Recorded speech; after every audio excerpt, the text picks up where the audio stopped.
Salut!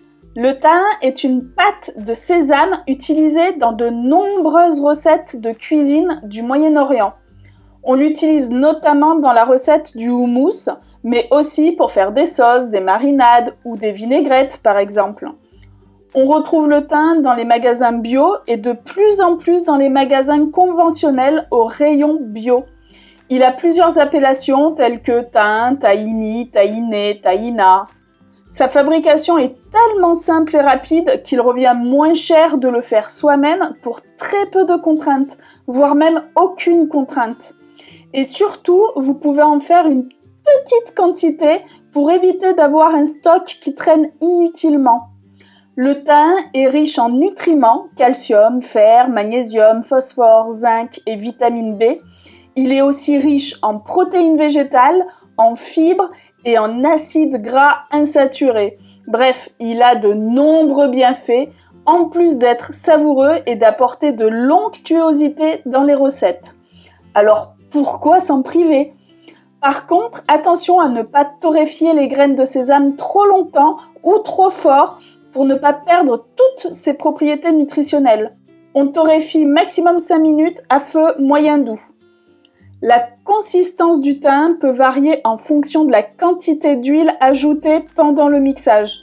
Donc si vous préférez un thym plus épais, vous ajoutez moins d'huile, voire pas du tout d'huile.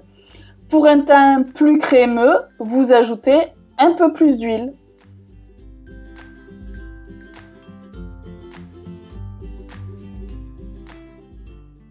Alors, pensez à bien débrancher votre mixeur avant d'enlever le thym coincé à l'intérieur. Et à utiliser aussi un ustensile plutôt que vos doigts. Ça peut éviter quand même un sacré accident domestique. Vous pouvez mixer votre thym avec un mixeur plongeant comme moi ou avec un robot mixeur, un robot Lama S par exemple.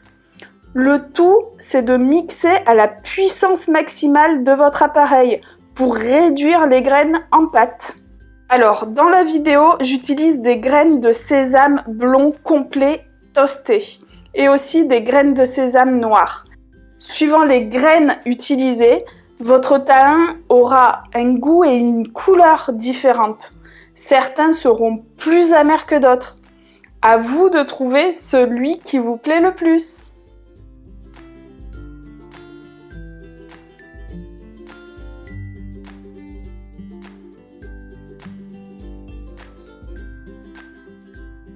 Alors, le thym maison peut être conservé au réfrigérateur pour prolonger sa durée de conservation. On le stocke ainsi dans un bocal hermétique pendant environ 1 à 2 mois.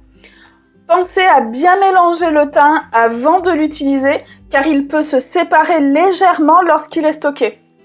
Et assurez-vous de toujours utiliser une cuillère propre pour prendre le thym dans son pot afin d'éviter toute contamination. Si vous remarquez des signes de moisissure, de changement de couleur ou d'odeur, il est préférable de jeter le thym et d'en préparer une nouvelle portion. Et voilà, vous pouvez maintenant profiter de votre thym maison dans vos recettes préférées. Si cette vidéo vous a été utile ou agréable, n'hésitez pas à me laisser un petit pouce en l'air et à partager ma vidéo. Et en attendant, je vous dis à bientôt!